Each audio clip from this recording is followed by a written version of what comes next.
ഇതിപ്പോ ഏതാണ്ട് രാത്രി 2 മണിയോട് കൂടിയിട്ട് തീപിടുത്തം കണ്ടു. ഇവിടെയുള്ള ഇവിടെ ഈ പരിസരത്തുള്ള ഒരു റോബർട്ട് അദ്ദേഹമാണ് ഇത് കണ്ടത്. ഏതാണ്ട് 10ഓളം ബോട്ടുകൾ തീപിടിച്ചതായിട്ടാണ് മനസ്സിലാക്കുന്നത്. അപ്പോൾ അതിൽ തീ പടരുന്നതിന് മുമ്പ് തന്നെ സ്ഥലവാസികളും റോബർട്ടും അതുപോലെ കൂടി ഉണ്ടായിരുന്നവരെല്ലാം കൂടിയിട്ട് അത് പടരുന്നത് തടസ്സപ്പെടുത്തി. ബാക്കി 10ഓളം ബോട്ടുകളാണ് തീപിടിച്ചിരിക്കുന്നത്. അതിൽ നീണ്ടകര സ്വദേശി ഒരു ലോറൻസിന്റെ ബോട്ടുണ്ട്. ബാക്കി 9 ബോട്ടുകൾ തിരുവനന്തപുരം പൊഴിയൂർ സ്വദേശികളായിട്ടുള്ളവരാണ്.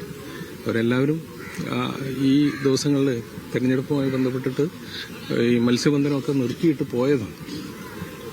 അതാണിപ്പോൾ മനസ്സിലാക്കിയത്. പ്രാഥമികമായിട്ടുള്ള മനസ്സിലാക്കിയ കാര്യങ്ങളാണ്. ഗ്യാസ് സിലിണ്ടറും മറ്റൊക്കെ പൊട്ടിത്തെറിച്ചതായി പറയാം. അപ്പോൾ ഇവർ പോകുമ്പോൾ ഇതിനൊന്ന് സേഫാക്കി വെക്കാത്തതാണ്. കാര്യം ഇതിന് ഒരാഴ്ച മുമ്പാണ് മുസ്കാടും സമാന രീതിയിൽ വലിയൊരു തീപിടുത്തം ഉണ്ടാകുകയും അത്തരത്തിലൊരു പരിശോധനയുടെ ആവശ്യമുണ്ടോ ഇനിയിപ്പോൾ? അല്ല, ഇനിയിപ്പോൾ ആ ഒരു പരിശോധന നടത്തേണ്ടി വരും. കാരണം ഇവിടെ സിലിണ്ടറിൽ അവരെല്ലാവരും ഈ 2-3 ദിവസം തെരഞ്ഞെടുപ്പുമായിട്ട് ബന്ധപ്പെട്ടിട്ട് മാറി നിൽക്കുന്നതുകൊണ്ട് ഈ സിലിണ്ടറുകളെല്ലാം ഡിസ്കണക്ട് ചെയ്തിട്ടൊക്കെയാണ് പോയിരിക്കുന്നത്.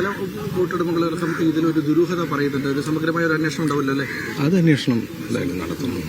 വലിയ നാശനഷ്ടമാണ് എല്ലാവർക്കും ഉണ്ടായിട്ടുള്ളത്. വലിയ കാരണം കാരണമൊന്നും പറയാറായിട്ടില്ലല്ലോ.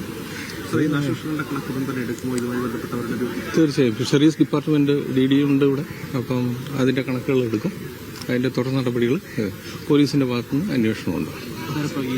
ഒരാൾ പറഞ്ഞത് തീയിട്ടതാണോ സംശയമാണ്. അങ്ങനെയാണെങ്കിൽ ഈ സ്ഥലത്തൊക്കെ ഇനി പെട്രോളിംഗ് കൂടെ ഏർപ്പാടാക്കേണ്ട ഒരു അവസ്ഥയിലേക്ക് അല്ല, ഇനിയൊരു നിരീക്ഷണം നടത്തേണ്ടി വരും. അത് സ്വാഭാവികമായിട്ടുണ്ട്. നിരീക്ഷണം നടത്തേണ്ടി വരും.